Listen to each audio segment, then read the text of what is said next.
Bags down, spikes on. Welcome to the track. Hi, my name is Colin Waitsman, and I'm going to be your host for this episode of Track World News presented by Track Barn. And today we have a very special guest joining us, probably, in my opinion, the most interesting guest that we're going to be having in a long time. I can't wait to get into this. We have six-time national champion, American record holder in the 35-kilometer race walk, Robyn Stevens. Robyn, thank you so much for joining us. Really appreciate it. Before we go any further, I want to give a huge shout out to the sponsor of today's video, Manscaped. As track athletes, we're going to be running tons of miles every week and can be really sweaty and gross after a hard day of practice, but those days are behind us. Manscaped just sent me their brand new performance package, which comes with the Lawnmower 4.0 trimmer, Weed Whacker ear and nose hair trimmer, Crop Preserver ball deodorant, Crop Reviver toner, performance boxer briefs, and a travel bag to hold all your goodies. Look, I've tried a lot of razors in my day, but the Lawnmower 4.0 is just different. Its ceramic blade helps reduce grooming accidents, LED light allows you to shave anytime, anywhere, and since it's waterproof, you can even take it in the shower if you want. When shopping with Manscaped, use code TWN at checkout to get 20% off your entire order, plus free shipping worldwide. Show up to your next meet looking good. If you want to be the best, you gotta look the best. Link is in the description, and now back to the video. Thank you, Colin, for having me. Of course. And so you are the first race walker that I've had the pleasure of being able to talk to. So I definitely want to get into your start there and everything. But before we get on to your race walking prowess and everything there, I wanted to start with the little things, off the track, how what you kind of are off the track there. And I noticed if you look up your Instagram or your Twitter handle, it says what I believe Robyn Design. And so I'm guessing you're a big designer as well. What got you interested in designing? What kind of design are we talking about? What's that looking like? It's all sorts, but I took 12 years off of track and field. I retired temporarily in 2004, and my major is in art and my interest is in fashion design, but the schools that offered athletic scholarships didn't have a fashion program. So I took everything I could in graphic related, photo, photography, all of that. And I lived in Silicon Valley for the last 16 years up until 2019. And I would do freelance marketing materials. So I would design their flyers, brochures for big corporations, and so that's where the Robyn Design came from, because I was working with about 3 different photographers, and one of them was like, well, you need to change your handle to design so people know what you're doing. And I was working with one of my primary people. I haven't lived there in a while, but I still meet up with them when I go into the area, is a hairstylist who works with, one of his clients was Posh from the Spice Girls. And wow. And so he had connected me with a few fashion designers for haute couture. And I started making my own outfits for some of the events that I would work for the radio stations. So I was working for Live 105 and Mix 106, which now they're a brand new station. They've been rebranded since 3 years ago. But I would just come up with my own outfits, and then one of the photographer that told me to change my name, she just would see my photos on Facebook and then invite me to work different events. So because of what I was wearing, and then that kind of carried over to once I returned back to track and field. So my Olympic trials outfit I custom made because I didn't have bundies and halter tops for women offered, and I don't race in those. Shorts are really hard unless they're boy shorts. If they're loose, they're really hard for race walkers, including men, to wear because our pinkies will get just because of the so you usually see the elite race walkers in halter tops and the bundies, no other. And that's just for utilitarian reasons. But so it's all, I have just my hope is once I leave track and field is to fully just throw myself into custom design for haute couture and athletic wear. Yeah. Well, I know what you mean with the getting, the holes with the shorts. Cause I know I've definitely my fair share of times, I know just running or whatever it is, just getting my thumb, stuck in the pockets and then just ripping it out. And I'm like, dang, well, these shorts are ruined. I just, got a giant hole now in it. Well, So because it hurts. yeah, it hurts. Yeah, Exactly. it's always my pinky, not my thumb, but yeah, exactly. So I can understand where that's definitely coming from. Do you have any inspirations on, maybe designers or brands that you look at and you're like, that's where the vibe that I'm kind of going for, or what's that kind of look like for you? oh, let me think of his name. He does a lot of because I'm not a brand person. Yeah. So, but he does a lot of the design. He was actually on Project Runway.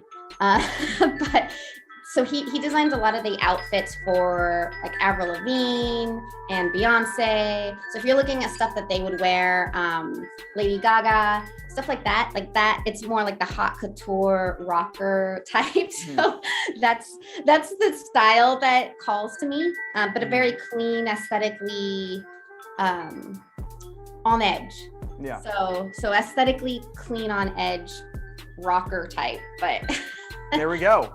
Can definitely appreciate that. And kind of tied in with that, I was taking a look at your, I guess, USA TF profile, and under likes, one of them was sparkles. Do you try to tie it into the fashion? What's the interest with sparkle? I mean, they're great. So I love anything shiny. Like I got shiny stuff all over, but that came from, I don't know if you've seen the original Blade Runner, not the latest one that came out a few years ago, but I had dressed up as Zara. So she was the snake, the snake scale lady. And she ended up, I don't know if you saw the movie, but she has these snake scales all over her. And so I dressed up as her for Halloween one year. And I used these like silver sparkles to mimic the scales, and I had them all over my face and my body. And we had a 20K race in Carmichael, part of the Pacific Association Grand Prix series, and it was the next day after the Halloween party, and I had driven from the Bay Area all the way up to Carmichael, so there wasn't a lot of time to shower the night before. And so I showed up to the race with these sparkles like all over my face still, and everybody loved it. And they're like, Robyn, now you have to always wear sparkles when you race. And so I do. So if you look close, like every single race, I either have some down the spine of my back, on my arm, somewhere. And it's mostly because when I was a little kid too, I used to play mermaids with my next door neighbor in her, we just had mermaid names in her pool. And she would always be glitter and I was sparkle. And then there was How I Met Your Mother, and my name's Robyn, and Robyn Shabatsky in How I Met Your Mother, she does this where they make fun of her because they find out that she did when she was, in Canada. I don't know if you've seen the show, but she used to do these really corny, like sing-along things, and her name was Robyn Sparkles. And everybody got a kick out of it, all of my friends in the Bay Area, because it was like, Robyn, that's you, because every now and then you're just randomly dressing up in things and busting out in song, or just playing the whole name and moniker. It works out perfect. So it just kind of follows me. Sparkles make sense.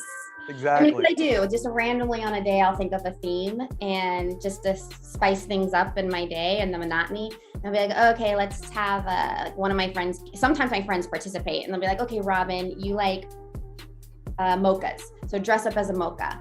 And so I had a dress up as a mocha day, but I try to make it haute couture, more fashionable, and I'll just do that. So and sometimes sparkles are involved. There you go. There we go. Love the sparkles. And sticking a little bit with the fashion thing, you also mentioned that you said you had 53 wigs. So question, who do you think has more between you and Shelly Ann Fraser-Price, who also mentioned she brings a lot to her own championships with over there? I feel like I was doing it first. I just don't wear them during a race because she can get away with it because, she doesn't have to go as long, because those things hurt your head. They use the ears and stuff. So I usually use those for when I was doing the commercial modeling and working for the radio stations, dressing up in my outfit so that I'm always ready. because I am not the best with my hair. As you can see, like I just throw it up when it's my normal hair. Unless I have I need like a pocket hairstylist. Yeah. So that's where the wig started, was just always on the go. I was working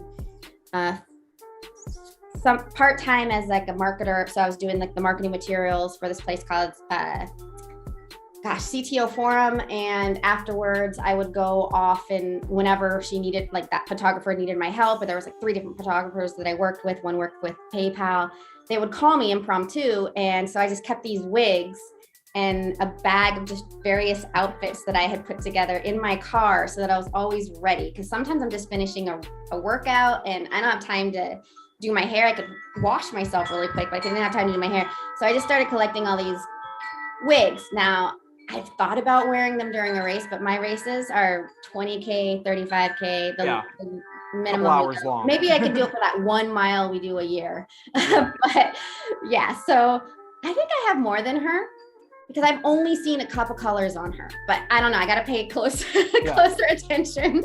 But she has some great ones.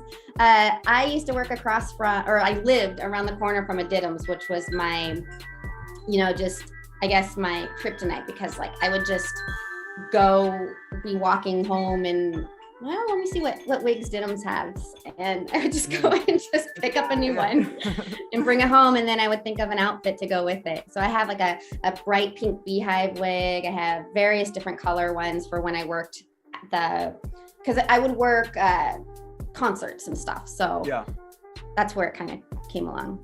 It was like, I was supposed to just go out and get bread and milk and eggs, and I came home with 5 different wigs. Yep, sorry. That's pretty much what was going on. There you go. And something else I saw was that you're a fan of goat yoga. What is that? I have no idea what that is. You definitely got to let me know what. So I yoga is. Love goats, and I was born on a farm in Mariposa. It's right outside of Yosemite, and we used to have goats, and they're the cutest little things. I don't know if you've seen the videos of them when they're dressed in pajamas and they do acrobats. And I originally wanted to be a gymnast, and so goats make sense because they're basically acrobats, gymnasts. Yeah. And so I was living in Vegas for a little while in 2017 and 18. And some of my yoga friends there, who they're yoga instructors, one of them was like, hey, I teach a class called goat yoga. And I was like, what is that? And she says, well, you do yoga and the goats can jump on you. And, when you're doing like the downward dog or something, they might get on your back. And then I guess it helps with your balance, or just because it's funny. I don't know. But I was like, okay, I have to get in on this. And so I went, and it was a lot of fun. You got to beware. Sometimes they just start randomly pooping, but they're strong. They're like whole pellets, so not wet. So you're good. Yeah. But they're just really cute. And so I like doing it because who doesn't want to do yoga with a goat? Yeah. That's so interesting. I didn't even know. Yeah, that I might have to go and see if there's any goat yoga around my house now. Hearing that, there might be. It's getting bigger. Yeah, I'll take a look. That's so cool. Like just doing yoga, and they're like, I wonder who was the first person to think of that idea. Like, what other animals were they thinking of? Like cats? No, dogs. Yeah, they're not cooperative. Dogs sometimes, Maybe, yeah. Have you ever been trying to do your sit-up routine or something? And I don't know if you've had a dog, but I've had dogs trying to do the downward. We learned from them. Yeah, downward dog. It's in the name. Yeah. So that might work out. That might work out too. Perfect. Oh, very cool. Very cool. And then now transition a little bit over here. When it comes to race walking, was that something that you started off at younger, or was track and field your first passion? Like what kind of was your journey, getting started here in track and field? Well, my first passion in sports and athletics was gymnastics. I would watch Nadia Comaneci's thing on Lifetime or whatever do they call them autobiographies or biographies? Yeah, biopics. Biopics, yeah. And dance. I love dancing. I started dancing when I was 2 years old. And I did that all the way up until high school, when they told me I needed to choose between dance and track and field. But in Junior high is when I met, so I played soccer so I did dance and soccer since I was 2 years old, all the way through high school. And in junior high, my PE teacher, I used to race the boys in PE. She told me about like, hey, you should try cross country. So I tried cross country, loved it because it's out in nature. I love being outdoors. I've just always been an outdoors person and need natural light. That's why I'm sitting outside. Yeah. And so I did that. And then a coach approached me after a cross country race in Dixon. And that was Claudia Wildy. And she was part of the Pacific Association with USATF. And I had never heard of that before. I never heard of track and field outside of PE or school. And she had told me, she's like, hey, stick with me and I can get you into any college you could probably imagine, and probably the Olympics. And that was the magic words, because I'm the youngest in my family and I'd always wanted to go to college, and I wasn't sure if my parents would have leftover. They all tell me like, why do you keep saying that? We would always make sure both you and your sister got through college. But I'm like, I've seen the movies and sometimes there's nothing left for the young one. So I was always focused on academic and sports, trying to cover my bases for like, okay, I need scholarships in both so I can get to college. So when she said that, I was like, okay, perfect. That's covering it. Plus, keeping my grades up. And then the Olympics, I thought that from watching Nadia Comaneci's story, and then my mom raised me on Mikhail Berezhmakov. And I thought, oh, okay, what they do is they find you as a baby and then they take you away from your parents so that you can be bred to be this Olympian. And if you're not one of those chosen ones, that's just not in your stars. So here I'm 12 and she comes over and says, I can get you to the Olympics. I was like, wait, I'm not a baby. I'm not a newborn. I'm not too late. Yeah, like I'm not too late. Like I look young for my age, but I don't look that young. It's like, yeah, you can join me and I can teach you introduce you to all the events in track and field, which is what she did. She taught every single one. It didn't matter if we were a sprinter, a thrower, a distance runner, a jumper. She had us do every single event, or at least once. Just to see, because sometimes we don't know where our talent is, and we had multiple talents, but we just didn't know. And so she introduced us to everything. So that's how I learned race walk. And from there, so because I was part of dance for so long, I was in competitive dance, I was in competitive soccer, and then now with the running, I immediately was making junior Olympics and nationals. So my parents didn't have a lot of money. So the only reason why we were able to afford to travel everywhere is because it was before 9/11. So my dad he'd worked for United, and he had these really good frequent flyer passes for seniority. So I could sometimes travel for $12 in first class to get places because he had this. So they were doing that, but they couldn't afford to keep paying for all of my recitals because I was in competitive dance. So that meant I had 4 different outfits I had to wear because I was in tap, jazz, ballet, and then jazz usually had 2 different dances, and hip hop. I was in hip hop as well. So I missed a couple of those recitals after they'd just paid all this money so that I could go to junior nationals and in track and field. And so they were just like, and then soccer is too, that's pretty expensive because you got to drive all over the state.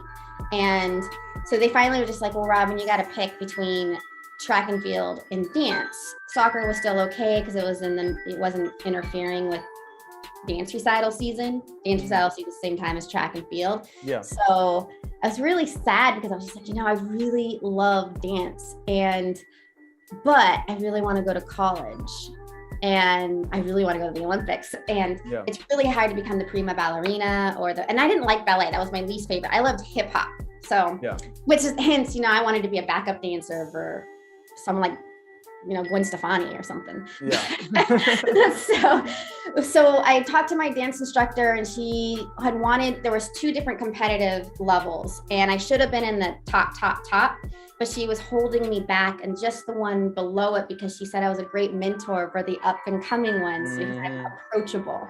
Yeah. And which she had a point because some of those other girls were not, they were kind of nose in the air. Yeah. So I was like, okay, well, and then Claudia with track and field is guaranteeing me that I will get into any college I probably never even dreamed of. she forgot about the fashion, because fashion institutes don't have athletic programs.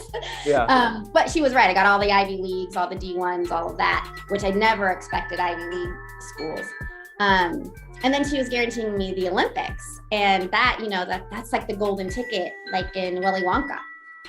Because I'm no longer a baby. So I'm getting chosen at 12 years old. So I chose track and field. But it only after she took me to a Stanford race where she showed me race walk. And when I saw the elites race walking in a pack, it reminded me of the chorus line. And that was like, I'm killing two birds with one stone. It's a win-win. I don't have to give up dance after all. I pick track and field, and then race walk is where I can keep dancing, because it's basically like the merengue, but forward motion. You're dancing. It's a dance line, conga line. What type of deal? And it takes a lot of, it takes discipline and focus that just one more level, one step further than running does, or any other, of the sports that I was doing. It was taking one step further, because you have to have both feet on the, one foot on the ground at all times, and land with the knee straight as it goes under the hip. And so that it just totally spoke with my dancing background. It's just like, I can do this. I can nail that. There you go. You're able to blend them together a little bit. Yeah. And then, so you started off going off to school, and then, like you mentioned, you took a little extended break. I didn't know if you wanted to get into reasons why, or what it was like in between those that decade plus of being away from the sport and seeing other Olympics going and being like, man, I want to be there, not knowing at the time that you would eventually. I actually did not watch any. I didn't follow any sports during that time, only because I was living in Silicon Valley. I don't know how familiar you are with how expensive that area is, but it's the most expensive area in all of the United States, and then New York. But I was really busy just following my other passions and dreams. The graphic design, where the Robyn design comes from, it actually started there, because I was doing the graphic design layout, marketing stuff for CTO Forum, which is where I met the photographer that I started doing with. And then through her, I met those two other photographers I was doing a ton of work with. So I was really busy with that, because if I wasn't in the office, I was working an event, whether it be a concert, or it was, what was that one in Stanford with the robots, where they do all their technology, and so I was working that. So I was just always, which is why I had to have the wigs and everything in the back. So I had my climbing gear on one side, because I would do some climbing, and then on the other, to keep like myself strong. And then on the other side, I would have all my wigs and a bag of just, I would say they're classy lingerie, because it was never for anything inappropriate. It was all where I would layer them to look aesthetically and pleasing in a hot couture way. And then that would be what I would layer into an outfit, like an impromptu outfit, if I didn't have time. And because I'm working with all sorts of metric, spoon, and just thinking of all the different Imagine Dragons. You got Black Sabbath. You have all these different groups, and it just helps if you kind of blend in. And so I always had those on, and so I don't know, I didn't really think about track and field, other than I missed being, when you're really, it's like I say this, but then I have to, when you're good at something, no one can deny. When you come across first, second, third, that's what you are. And I noticed in the corporate life, it doesn't really matter how great you are. There's so many different politics, but see, now I'm running into that in the sport. So, but I had left as, an innocent under 20, didn't compete at open level yet. So I'm just like, I missed that, but it was, and I missed the travel, and I missed representing, the people I met when I was representing Team USA. Usually the international, just getting to know people from all over the world. And but I was getting in a different way through the arts and through just working in Silicon Valley. I was meeting also, because I also worked for Apple. So there was a ton of different people coming in of all walks of life and professions. And so really, I remember watching the 2000 8 Olympics while I was in Poland. I'd go to Poland every year for 4 years because my ex-boyfriend was Polish, and feeling a little bit nostalgic and depressed that I was no longer in it. And so after that, it was just too painful.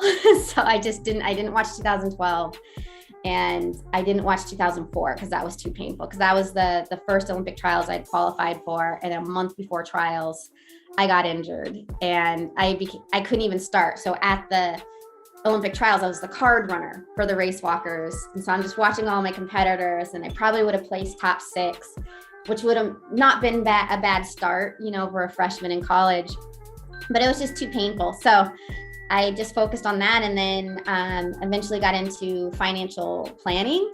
And that's what I was doing right before I came back. So I was working for a wonderful guy, Ron Peterson, and he's an athlete too. He was a jock, he was a football player, and he could also run and all of these. He did the first wharf to wharf and the Dipsy run. And so we got along really well that way. But when I made the 2016 Olympic trials on accident, it was after a head injury. So that's how I got back into the sport. So it was a literal accident that I returned to the sport. And so I accidentally made the qualifying time at the 2016 Olympic trials. And that's when he said, and then I got injured a month before the trials because I was working like 16-hour days. And then I would be up all night. I was getting like 3 to 4 hours of sleep a night, because if I got a call from one of the photographers, it needed me to be a second. And when I was a second, I was also commercial modeling. So that meant I had to be all dressed up. I would be at work from 10 a.m. to, my boss was awesome. He let me start at 10. From 10 a.m. to about like 4:30, 5:30, depending how much work we had, because we were doing financial stuff, because he does financial management and tax season. Tax season's like the most insane. And that's like when the heavy season starts for track and field, like April. And so I was doing that, and then I would go home and then have maybe an hour, and then I might get a call from, so the 3 photographers was Ryan, Brian, and Trisha. And so I might get a call from them. And then that means if it's an event, it's usually going to be a music event. So that means it starts we have to be there by 5 p.m. But if I'm getting off at 5:30, then I'll eat and then rush over there. Sometimes driving to Oracle Arena. That's a lot of traffic because it's a Bay Area. And then I would get in there by like 7:30, and then would be out by maybe 4 a.m. So hence the wigs. Yeah. And a whole bunch of heels too. I had all these, and I hung them on I still have them on my window. So they would like that, so they wouldn't get all scratched up. Didn't have room in my closet. So it was just so busy that I didn't have time to really think about track and field. But my boss, when I got injured right before the 2016 Olympic trials, he was just like, you know what, take the next 4 years off, totally retire from the office and just focus on athletics, be full-time athlete. And so that's what I did. Cause he's like, you know how to like live on nothing, because I've been doing that my whole adult life. I basically feel like I never left college life, and I can make $16,000 stretch really far. And so he's like, and then you can come back and pass because I was just about to sign up for the CFP, and he's like, if you do that, your first job probably will be a 6-figure job, and then you'll be set. So just 4 years, no problem. Nobody expected the pandemic. So 4 years turned into 6 years. And now I'm still doing, now I'm focused on 2024. So thinking I'm going to retire in 2024. But yeah, that's how I pretty much returned, is I hit my head, was out of commission. I couldn't even, because I still would go to the gym, jump on the treadmill, see if I could still run a sub 5:15 mile every now and then, just for fun. And then I would lift, because I was a personal trainer for a while. So I would still make sure I had strength. And then I was running in 2014.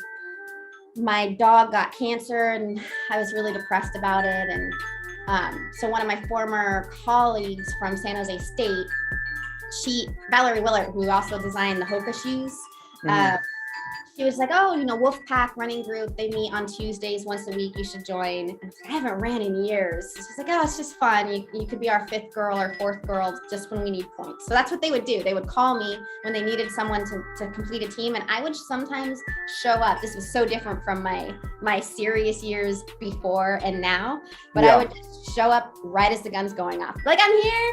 Don't worry, I'm here, coming off of working all night at a concert, Mm-hmm. In fact, one of them was just laughing about it the other day because I did Wharf to Wharf. And he's like, I remember when you showed up to the cross country in Garin Park and your hair was all up and blue, like hot pink and blue striped. Because I had slept 3 hours, just come from working a 30 Seconds to Mars concert. And coming back to running. And I came back to running. Yeah. And then, but that was still before 2016. And then once 2016, obviously I returned to a more responsible, show up for at least 45 minutes to an hour so I can get a proper warm up. Yeah. And so you're a woman of many hats doing a whole bunch of different things. Like you mentioned there, like that you qualified by accident. Like that, I know you mentioned could you kind of go a little deeper into that story? Because I'm sure a lot of people are like, wait a minute, people train their whole lives to qualify for these things on purpose, and you're qualifying on accident? Well, what's going on here? How did that? Could you tell about that story, like how that went on? So figuratively and literally. So I did have an accident, my head injury, and that's what took me out for 4 months. Couldn't do anything. I felt like my body was prematurely aging. So then that's when my doctor, who's a water polo player, she had been my doctor since college years. So she knew I had used to race walk. And she's like, well, I don't want you running. I don't want you swimming. I don't want you doing anything. She said, but race walk, try it for 20 minutes a day. If you get a migraine, stop. Because I was having static migraines. And so I was like, okay, I'll try that. Because it's like it's low impact. And so I told my youth coach, Claudia, that that's what I was doing. That's what I was approved to do. And so she's like, oh, great. In a couple of weeks, I'm going to be in San Mateo for the Pacific Association, the track and field championships. And I'm going to do a 1,500 meters. Well, that's nothing. So that's less than 20 minutes. So I told my doctor about it because she had told me she wanted me to pace her. So I was like, well, let me get approval from my doctor because that's only a 1,500 meters. And I mean, she's not going to be walking that fast. So I could pace her. And then when the gun went off, because I got the doctor's approval, she said, just go. And I was like, are you sure? I don't mind. Like, I'm not trying to, there's nothing to prove here. So for me, and she's like, yeah, just do your thing. So I did, and I won. And after that, that's when so I don't know if you know the prices, but they're two of one of our amazing officials and judges. They officiate a lot of the track and field and cross country races, but they also are amazing and reliable race walk judges. And so their son, Alex Price, is a race walker. He's now on the East Coast, but he was living here. He's an engineer, so he was here. And he had told me about the 20K in Carmichael, and that was going to be around that time must have been because my head injury was in March, April, May, June, July. So I wasn't allowed to do anything until July. So then that must have been when the 1,500 meter was. And then July, August, September. So 2 months later was the 20K. And so they said you should do it. And I was like, I know that's a 20K is going to be longer. I've only done one 20K ever in my life. And that was in 2003 when I qualified on accident for the 2004. I'm noticing a trend here. Yeah. Because I do all of this is because I just love being active and for the fitness of it. And my focus in college was running. And I just happened to race walk. Race walk was entirely just to keep myself from getting injured for running and for longevity reasons. And so when I did that race in 2003, I was with my friend and teammate Ann Favalise, and we were singing ABBA like the whole race. It was our first 20K, so we didn't think we're not really thinking we're going to be qualifying for any Olympic trials or anything because this is just a long workout to us. Yeah. And so we're just singing. She's cracking jokes because she's just hilarious. And then we came across the finish line, and that's when the college coach there was like, oh, you guys congratulations, you just qualified for the 2004 Olympic trials. So that was the first accident, and then happy accident. And then in 2016, because of the 2015 20K that I did in Carmichael, again, I just showed up. My doctor said, well, you could do it, but it's been a couple months. So if you get a migraine, stop. And if you don't, you can keep going. Your body or professional, you were a professional, or, professional level athlete. Yeah. People have those issues with professional versus, and so I was like, yeah, because I know my body really well. I mean, the dancers do too. So I did the race, didn't get a migraine, and came across, and it was just really fun. So that was the first time I was like, man, I kind of miss the community of just being around other people who really enjoy the sport. And so I came across, and of course I'm around a lot of, retired masters level. So they're all just super sweet. And that's when my mentor from when I was 12, who used to be the chair of the Pacific Association Race Walk and then became chair of the USATF Race Walk, Ron Daniel, was like, hey, your time just qualified for it was the World Team Cup Trials, which is going to be in Arica. Well, the trials were in New Jersey for Arica to make the team in Arica. Mm-hmm. And for the 2016 Olympic trials. And I was like, really? And then something else, because they changed the name since I had retired in 2004. So I was like, okay, wait, World Cup, not World Championships. That there's Pan Am Cup plus Pan Am Games, and so they're like, yeah, you qualified for these trials to go to. And so I was like, okay, well, maybe my body's not done with me. I didn't even know what the qualifying time was, so he had to tell me. I think I walked a 1:43 that day. And so it would be slow from my standards now, but it was a PR too, because my first 20K since 2000, I think I did a 145 or 147, I don't remember, in 2003. And then this day, so it was like a PR. So I was just happy with that because I didn't know how to take fluids yet. And then the trials was like a few weeks later in New Jersey for the world team. And I got third there. So it was like Maria, Miranda, myself. And I just remember thinking to myself, because I was the undefeated champion when I retired, the 4-time champion of nationals or anything like that. And I didn't really remember anybody. I kind of remembered Maria just because she was a few years behind me, but I didn't know who anybody was, I didn't know who, like all my competitors now. All new faces, yeah. Yeah, I had no idea who they were. And so I made that team. And when I got on that team, I was still having anxiety disorder issues because I got diagnosed with anxiety disorder in 2009. So I was like, I don't know if I can get on this plane, because I love traveling, but I hadn't traveled in 4 years because I was afraid to get on the plane. But this is like part of my unfinished dream was, okay, I'm kind of just thrown back into wearing a USA outfit to go make an Olympic team. So I got on, got the kit, got on the plane, and I didn't do well at that race because I didn't know how to eat for it. I have never competed in the afternoon, and now they have this trend that they like us to compete at the hottest time of the day, but I didn't eat correctly. And so it was a really bad race, but I remember coming home from that race and thinking, oh yeah, suddenly, that the Katie Tungsten song, the Suddenly I See. Yeah. Where I need to be. And so I was like, yeah, this is where I was supposed to be. I just needed to step away and get healthy, because I originally stepped away because of an eating disorder and an Achilles injury. And I was like, I just needed to step away, get healthy, and come back with a healthier mindset. And we'll see what happens. And yeah, I mean, that's, like you said, I mean, that's a lot of the times what you got to do. Like, you have to take a step back to see the forest through the trees is what I've heard. Like, it's hard to know what's going on while you're in it, but then once you step back, it's like, oh wow, yeah, this is what I'm supposed to do. Yeah, and sometimes when you're in it, it's hard not to take yourself too seriously. Yeah. So I was able to step out, and now I can come back in, and it's like it's all it's fun. a new appreciation. Yeah.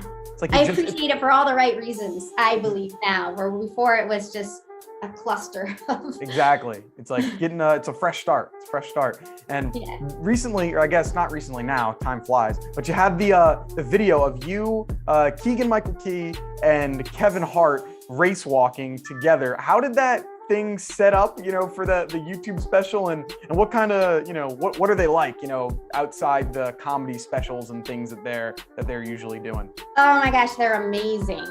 And okay, so it got set up because I just, so Nick Christie and I got a call, and they had said, hey, we'd like a couple race walkers. And we've been interviewing people for the past year. You're one of the first ones we wanted to talk to. So we'd like to set up an interview. It was so they work for What the Fit, and LOL Network is his program, the LOL Network on YouTube. Yeah. So one of them had contacted us, and they're just like, okay, so we want to set up an interview with you and Nick separately and then together. And so they did that, and about a week later, they called us and said they loved us and that we were perfect and wanted us to come on the show. So I think they had, I don't know, it was kind of out of the blue. It kind of caught us off guard. And so then when we got there, and they didn't tell us who the other comedian was going to be. They were just like, Kevin Hart. I don't know if you guys knew, but he was in a car accident several months ago, and ever since he's been exploring different sport activities for him to get back. And so this is how we came across Race Walk, and we want to learn Race Walk. But you know how Kevin Hart is, we want him humbled because he thinks he can just nail you guys, and so that's how it started. And then they said, a lot of times he has a guest comedian, we don't know who he is yet, but you're not going to find out who it is until you arrive, or and so when I found out that it was Keegan Michael Key, I was so ecstatic. And I'm one of those people who stay like pretty low key. I don't get really starstruck or anything. Yeah. And even in front of him, when I am like, oh my God, it's Keegan Michael Key, you won't see it in my face. But I was low key super excited because I had watched Couple. I think it was called it was some like TV he was on from like college, and I'd just seen him in that, and he was really funny in that. And so I was just really excited for that. And then Kevin Hart, so I love stand-up comedy. It's my favorite thing. I will have stand-up comedy nights with friends sometimes, and I'll just geek out about it. I mean, it's like, that's like the perfect date, is to take me to a comedy place, a stand-up comedy, and then I trained alone for so long when I lived here in this area. When I came back to the sport, 20K and 50K training is really lonely. Well, not 20K, but the 50K training is super lonely. So my training partner was Bill Burr on the podcast, Wow. So I would listen to him, Bill Burr Monday morning podcast. Yeah. Because he's just hilarious, and he's just so him. And so it was almost like I had somebody walking by. I mean, he'll probably entertain him because he has no interest in athletics, really. Yeah. But he was my person. And Kevin Hart, I still was not, like it was like I'd watch some of his stand-up, but it wasn't like I was a fan of his until I met him and just saw how incredibly he's a total professional. So yeah, he might be goofy and just totally in your face, but total professional. That the cameras go on and he is on, but he's on even before the cameras are on. And then the synergy of him and Keegan Michael Key is just perfect.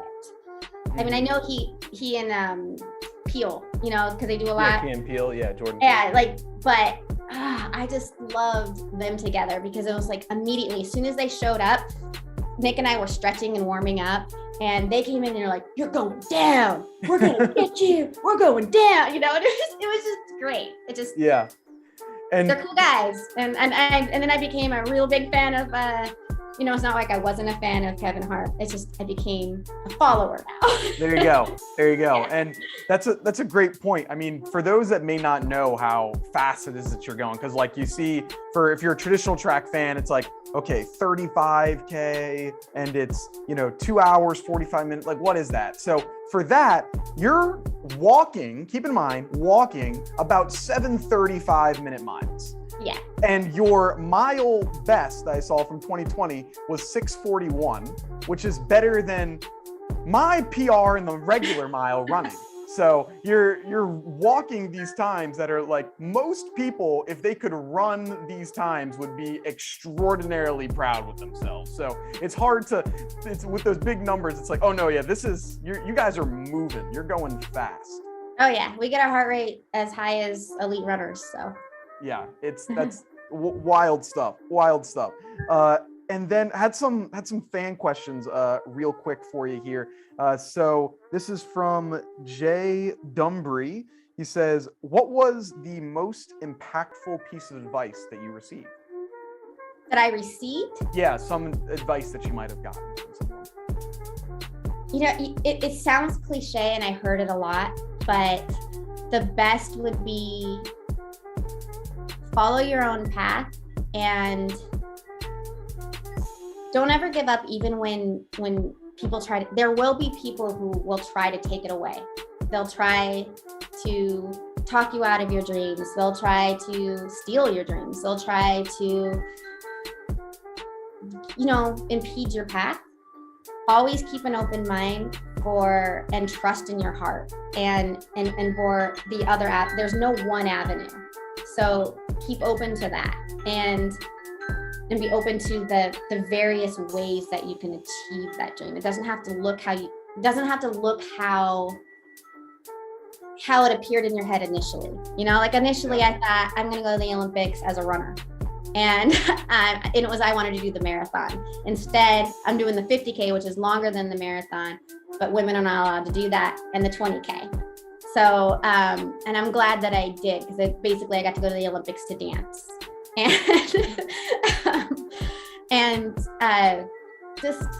then I walked away. I thought it was done, because I thought, okay, you got it. You do it through, if you weren't introduced to it in high school, you're introduced to it in college. And then if you don't go from there, then it's like, oh, you're done. Now you got to go find something else.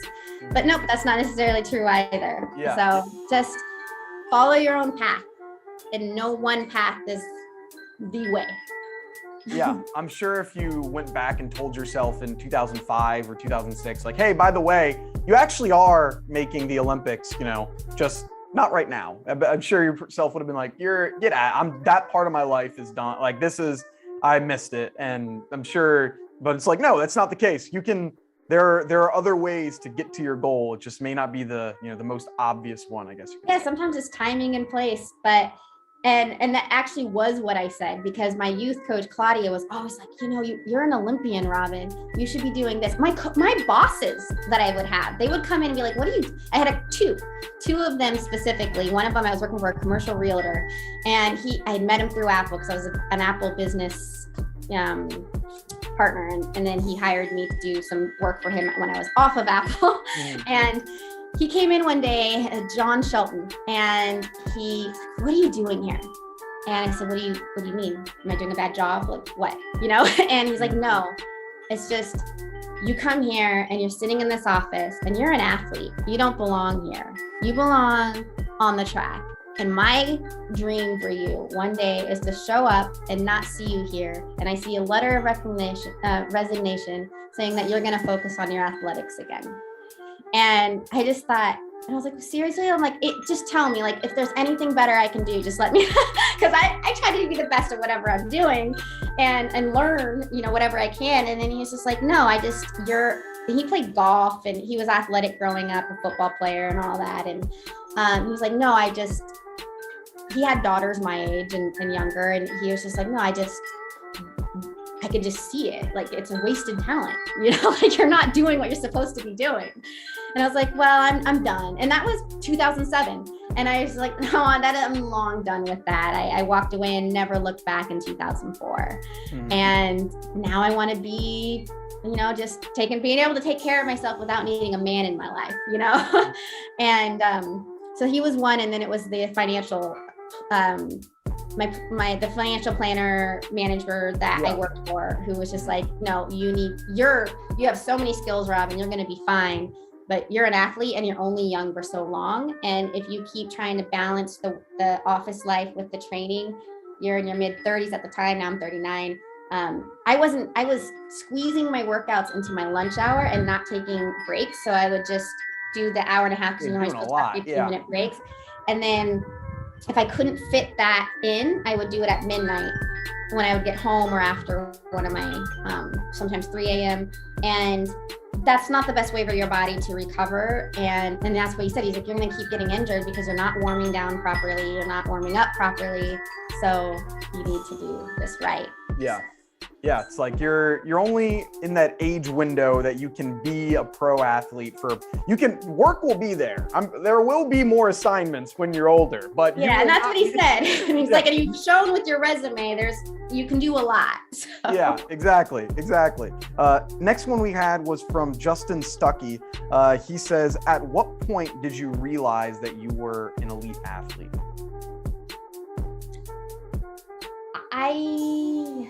I guess when Claudia introduced me to club sport, so outside of soccer, I mean, I knew I was elite level soccer because I was on comp. But as far as like calling myself an elite athlete or having an idea that I am an elite athlete wasn't until I made the junior national team and won, and then made my first junior world team, which is now under 20s, in 2000, and got my first Team USA kit in 2000. And when that showed up, actually I got my first USA kit sooner than that, because Team USA kit for Worlds, because that was the first time I could do it. Because I did go to the Can-Am duels and represented all the national stuff, but that was when I first realized it. And then where like I am an elite minded person, I guess. And both you and Allison Felix were on that same team, right? Yeah, well, Allison is a little younger than me, so she was on the 2002 team. Okay. My first team was 2000, and then she was on the 2002 was stacked with a lot of great athletes. And I remember when Allison made that team. I actually just got a reminder from David Devine, because I forgot Lauren Williams was also on that team, and Lauren Williams was also on the 2000 team. So, but I remember when Allison made the team, everybody was like, she's the girl to watch. She's going to be the face of sprints for America. And then look what happened. And then you're completely right. Yeah. yeah. And totally approachable, nice, wonderful person too. So no better person to be a face for the sprints.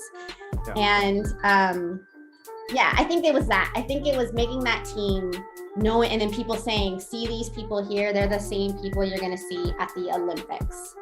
And I didn't really think about that, because still like that whole, I did sports just because I love being active. So there was always like an oblivious side to me where, but it wasn't pointed out until like recently when I'm looking at the people who I raced with. Anna Cormatina is the only other person still going. She was in my race, and she and I were the oldest in Tokyo. I'm older than her by like 6 months. And then she was at Worlds this past couple weeks ago. So she and I were on the 2002 team as well. She's from Portugal. And then the men's race had so many people who were at the back, just like I was. I finished at the back at Worlds, who are now medalists in top 10 in the world. So you had Matea Toff, you had, Andreas Chocho, who I got 18th, and so did I. So I was like, hey, there you go. And then, from Ecuador. There was just so many. And then I think, Cocheta, who I just met from Spain, he's retired, but he just recently retired like a few years ago. Still does masters though. And then, oh my God, it had so many names in there. And it's kind of cool to look back at. Yeah. But to answer this question, I think you kind of know when you start making these teams, you get that, you just kind of know from within that if you have that work ethic, you know there's something in there. Yeah. The second you're getting mailed Team USA stuff, it should be like, all right, well, not many of my high school friends have that, so maybe I'm doing something right. Yeah. Exactly. And so then wanted to pivot a little bit more recently. So you were a part of an unfortunate situation. I know you may not be able to discuss all too much, but when it comes to selecting teams and how there was some difficulty, and I know there's not so many things that you're able to say, so I didn't want to put you in a tough situation, but I didn't know if you wanted to shed some light on what happened with you and hopefully or just your situation, what's going on. So I can't talk about the past, but I can talk about the need for paying better attention, for USATF, at least, and other federations too, it's not just USA, paying better attention to selection processes that they lead to the committee, the subcommittees, and because manipulation can occur there.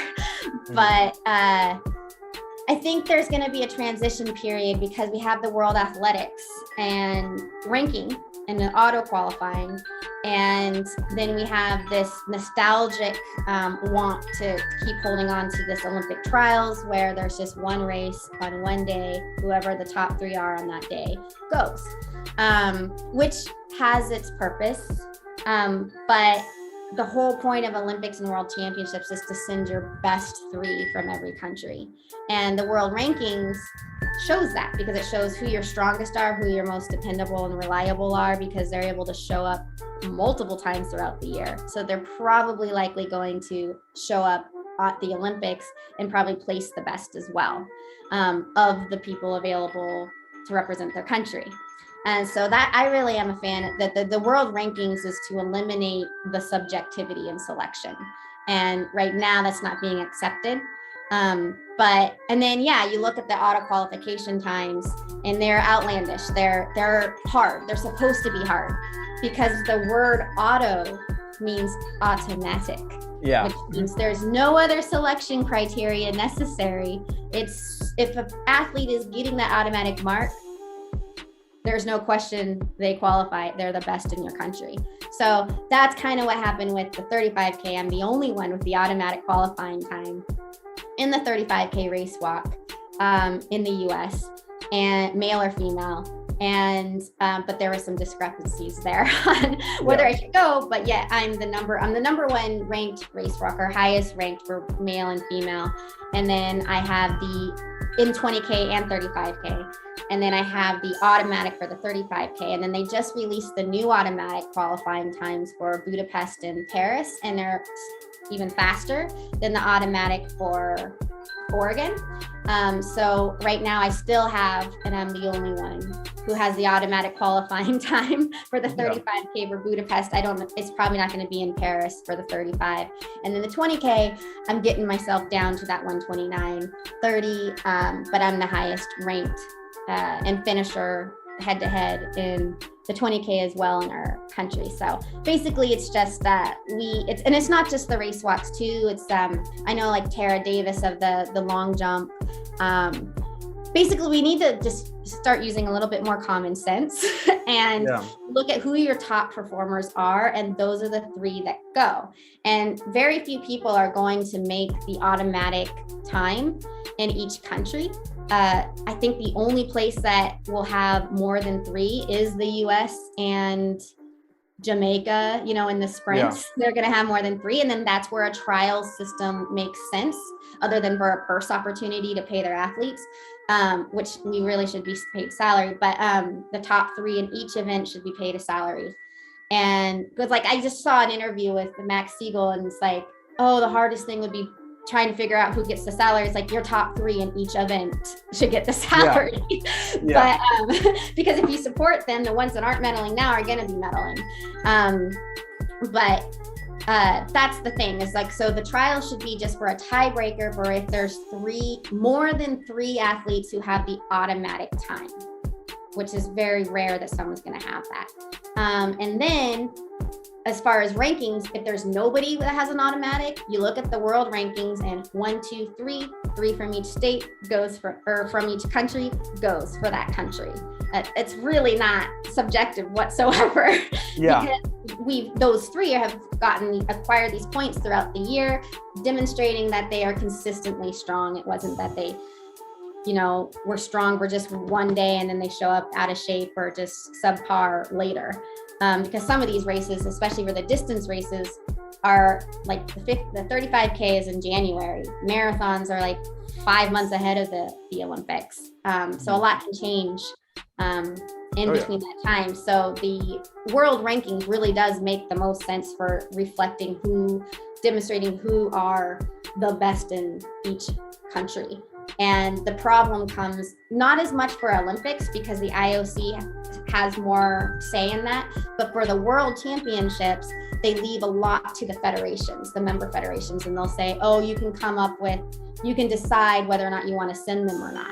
And that's probably a financial thing. They don't want to pay for us, so they know that the federations are paying for us to go, so then it's up to them if they want to send us. But that's where things get subjective and convoluted, because then federations will start picking and choosing or ignoring or not. If they don't know the event very well within their own sport, then they're just like, well, I'll just leave that to the subcommittees, and then things start slipping through the cracks and athletes start slipping through the cracks, and then you're not actually watching the world championships with the best 3 from every country. Because there was no reason why Tara Davis shouldn't have been at our worlds. There was only 3 women who had the automatic standard for worlds this year, and she's number 2 on our nation, and one of the 3 that had the automatic, she didn't get sent because she scratched or something at the trials, and so then somebody else below her, congratulations to her, she got to have an opportunity to go to worlds, but she wasn't she's not our top 3 in the world. It's strange. Yeah. Because because I noticed in the men's long jump, for example, we didn't have the top 3 did not, I don't think any of them hit the standard, but the people that did have the standard, that were outside the top 3 were still able to go. And so it's like, okay, so you hit the automatic standard and you were still able to go, even though you weren't top 3, you would, it's understandable. It's because it's the automatic, like you said, it makes sense. And then you have except other ones. Me, even though I had the automatic. Exactly. So I'm like, okay, in the men's long jump makes sense. Then in the women's long jump, it's not how it worked. And then, race walking didn't. Okay. So I'm like, wait a minute, what's the rule? Just set out the rule so we know, and then do it consistently. It's because they're inconsistent with their own bylaws as well. Yeah, so it's like, and especially because for race walk now, for the long jump, we know every year trials is in Eugene in July, June, whatever. But for the marathons and then marathons it's different from the July, but they always have Boston is the same time every year, New York is the same time every year, CIM same time every year. But the race walks, at least in the US, not the same time every year. The only one that's the same time every year is our 35K/50K, because 50K turned into 35, and that's every January. It used to be every November, and it's every January. And then as far as the 20K, sometimes it's in March, sometimes it's in July with the rest of the events, sometimes it's in, it's all over it. They change it, May, and so it's not like with the other events where we can plan on, okay, I gotta make sure be ready whenever. I'm in the country for that race. Yeah. That's gotta be tough. I'm glad I'm not an athlete like this. I work the regular job because I know my schedule. I know what I got to do. I'd be like, oh man, I got to be ready this time. That's a lot of stuff to look forward to. But I mean, hey, you do get to say you're Olympian and everything. That and they can't take that from me. Yeah. Exactly. Robyn, thank you so much for taking the time to share with us your journey. Little peek behind the curtain of race walking, everything like that. Where could people go if they wanted to learn a little bit more about you or anything? So everything and anything about me that I put to the world is on my website, www.walkinrobyn.com. So walkinrobyn.com. I do need to update it with this season's stuff. It hasn't been updated since Tokyo, but that's where you can kind of follow my athletics and my creative stuff. And then Robyn Design, at Robyn Design on Instagram and Twitter. Robyn, ROBYN Design, like when you're designing stuff. Awesome. Well, thank you so much. And then thank you to everyone for listening. This has been another episode of Track World News. If you want more content, go and follow us over on Instagram at Track World News. We post almost daily over there. Have a good one. Peace.